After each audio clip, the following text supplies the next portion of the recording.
Alright, what is good, ladies and gentlemen? Is the Master Reviewer back again with another review, and today we are doing a review for Elio. This is the newest Pixar film that came out. I think it came out actually like 2 months ago, but I'm only managing to watch it now.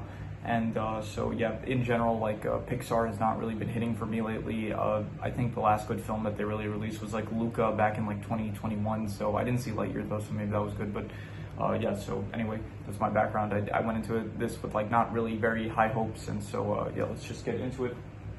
Starting off with by the way, spoilers ahead. I'm trying to remind myself to say that because I do think it is important to give a spoiler warning. So starting off with the plot / adventures, this is basically about a boy named Elio, who his parents, they ended up dying when he was young.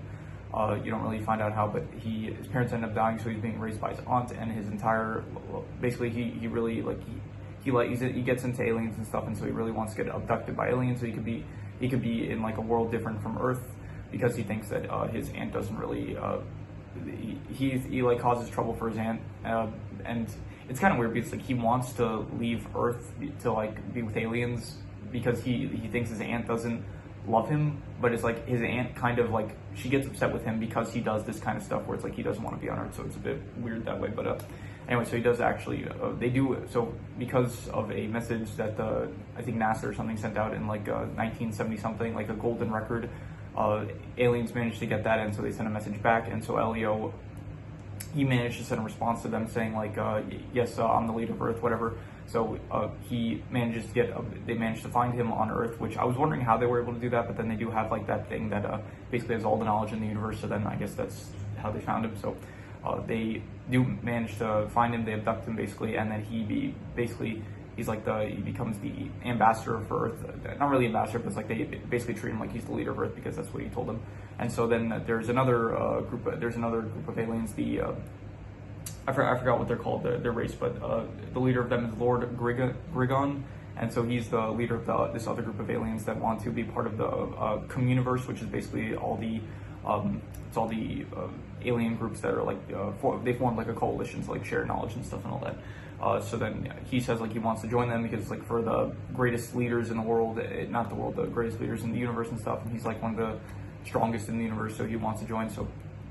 And he says that if he doesn't let them join, that if they don't let him join, then he's gonna like wreak havoc, basically. So the movie then becomes Elio. He has to like create peace between these aliens and the Communiverse, and so he ends up getting abducted by them. He ends up meeting Lord Grigon's son, Glorden, and so they form like a friendship and stuff. And then eventually they get back to the Communiverse, and then they use Glorden as a bargaining chip, and then they try to trick Lord Grigon by sending out a clone of him so that Glorden wouldn't have to follow in his father's footsteps to become like a warlord, basically. Glorden accidentally sends a ship to Earth, so then he's on Earth, and then Elio has to go back to Earth to rescue him. And by the way, there's like a clone of Elio that is taking his place during all the time that Elio is not on Earth.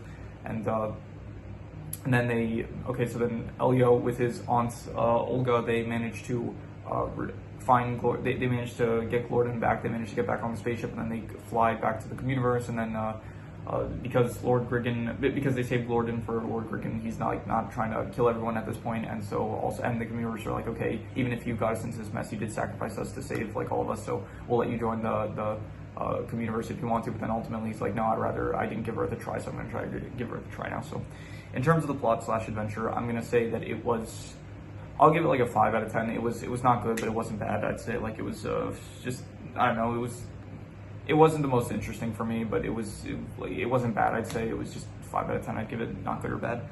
In terms of the characters, Elio, he comes off like very annoying.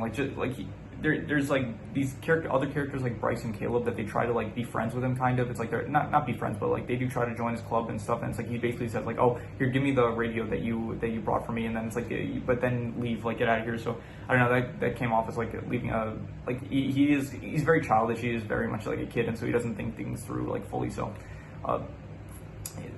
but because of that, he does kind of come off as like a bit unlikable here and there. But you know, he is still a kid, so I guess give him some. It's how kids act, so give him some leeway, I guess.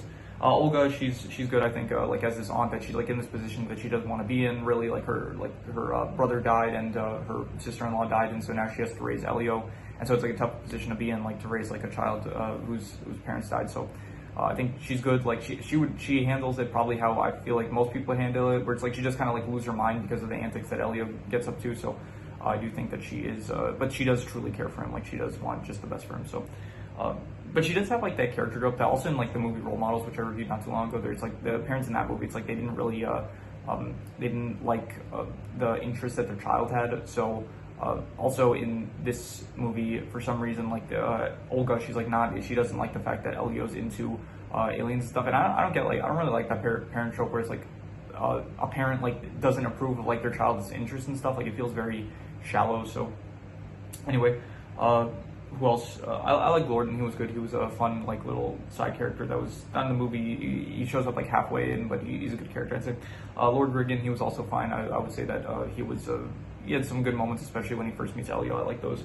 Other than them, you have Melnick, I think. Yeah, Melnick, he was, I guess, useful. He was the one that first intercepted the alien message, and he does end up helping out Elio and Olga when they're trying to travel back to the Communiverse, like help them with the route and avoiding like asteroid collisions and stuff. You have the other alien ambassadors, but there's nothing really to say about them. There's like Questa, Tegman, who else? Naos, Mira, Ayuva. Like I'm sure none of you remember any of these characters. Helix. There was other than that, there's like not really anyone to speak of. There was that one blue liquid thing that was like the one that gave Elios the translation device, and also the temperature regulator, and the one that made the clone of him and stuff. Like the characters, I'll give the characters like I guess I'm thinking between a 5 to a 5.5. They're like not good or bad, but I guess they're more so leaning on the good side. And I'll be charitable. I'll be generous. I'll say 5.5, decent. In terms of the setting / sci-fi, to be honest, I didn't really like it too much. Like it felt like it felt like they just took a bunch of like random like sci-fi elements. It didn't feel like it had like a distinct style to it. It felt like it was just kind of all over the place. So I didn't really like it too much, to be honest. The Communiverse, it just felt like they should have. I guess it makes sense, I guess, because like a combination of like a bunch of alien, like a different alien cultures and stuff, but still it felt very like I don't know, like one note kind of maybe not one note, but it felt like it just didn't work for me, like the way that it went. If they had gone with like something more like a clear vision maybe for like what they wanted for it, then maybe like the setting would have worked. But I just didn't really care for it. Also, there was stuff like there's nothing really interesting there for the settings, so just. It just didn't work for me really at all. So in terms of the settings, I'm gonna have to give it like I'm gonna get the score sheet out for this. I'm gonna go with like, I guess I'll give it like a 4.5. It just was not good in my opinion. So yeah, 4.5 in terms for the here. I'll say I did like the sci-fi elements, like with the heating temperature pad, the translation device, the thing that like can provide any information from the universe, and then Elio, he uses it to. He says I know the meaning of life. I know like what's inside a black hole, and then he says like who will win, a gorilla or like 10 chimps, and so he's asking the right questions there. So actually, just for the sci-fi stuff, I guess I'll because I am grouping it as one category. I guess I'll raise it to a 5 out of 10, I guess. But even then, it kind of feels like some of it's a bit underutilized. Like they use the translation device as well, and they use like the temperature regulation device well. But like the thing that can give any information in the universe, it's like he uses that just to like try to figure out how to have peace talks with Lord Griggan. So just it doesn't feel like it was utilized too well. It felt like you could have used that for more useful stuff. And I guess the clone stuff was also fine. But just I'll give it a 5 out of 10 just for the sci-fi elements, not so much for the setting though. In terms of the art style, this is Pixar, and in the last few Pixar productions, like this very much feels like the exact same style. It's like Turning Red, and like I guess Luca to an extent. So like it very much just feels extremely basic, and I kind of wish that Pixar would go with like more interesting styles. Like it does feel like very much played out, and like we have seen these kind of styles before. So I do kind of wish that they would do something different at this point. So I'll give it a 5. Like it's still like it's not good, but it's not bad. It's still not a bad art style. So.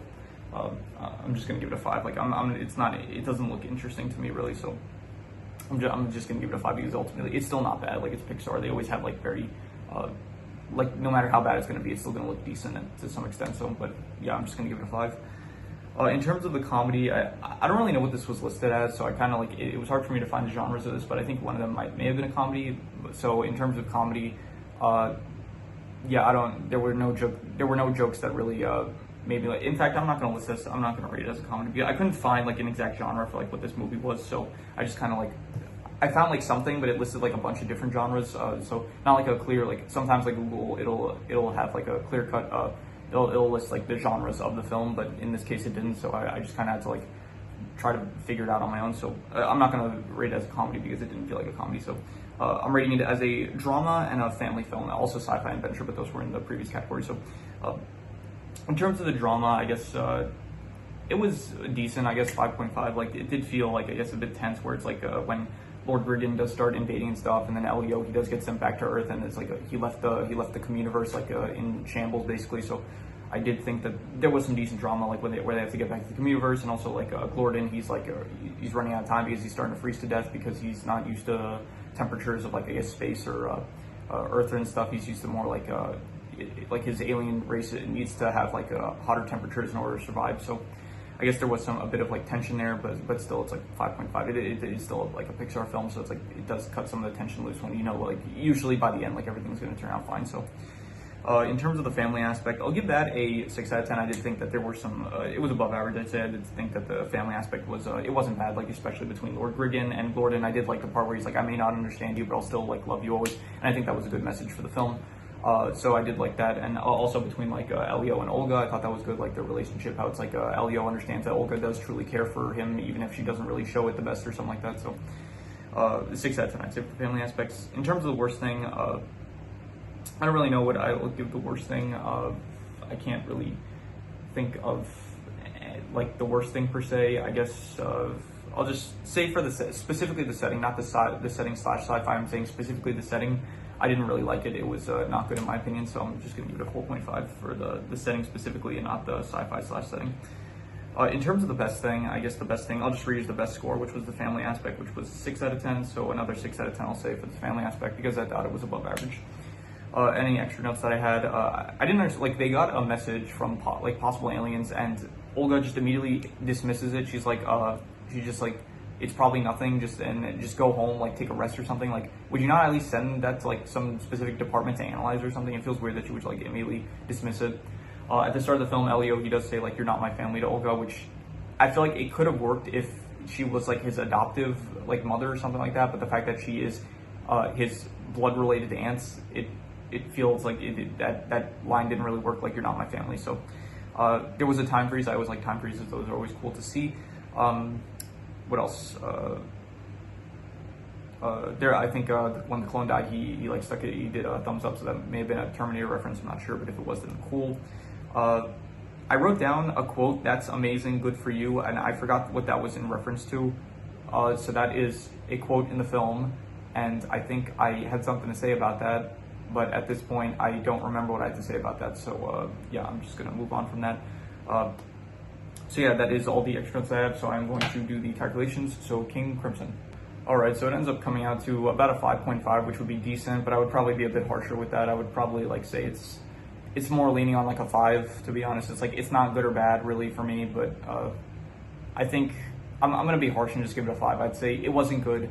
It wasn't bad though either. It's like it's a very standard, just generic Pixar movie kind of. It didn't feel like anything special, so I'm just gonna give it a 5. I think ultimately, like, it's still a good, it's a Pixar film, so it's obviously, it's like, it's well produced and stuff. It's still like a, you know, the decent art style and stuff, all that. It's like, you know, very generic standard Pixar film. So it's just another one, like, I don't know, like lately Pixar has just not been hitting really too much for me. I think like I did review Onward, which it did come out like it didn't come out too recently. I think Onward came out in like 2019, maybe 2018, something like that, maybe 2020. I don't remember when that came out, but that was the other Pixar film up until this point that I reviewed, and I did like that one more than this. And I think since Luca, like I thought Luca was the last good one, to be honest, and ever since even Inside Out too, like a lot of people, I'll get to a review for that when I get to a review for that. But I'll say this: I did not like it as much as other people did. So, but anyway, we'll get to that when we get to that video. And so yeah, so that is pretty much all there is to it. So if you have any recommendations, any shows, movies, anime, video game stories, web series, anything that you want me to review,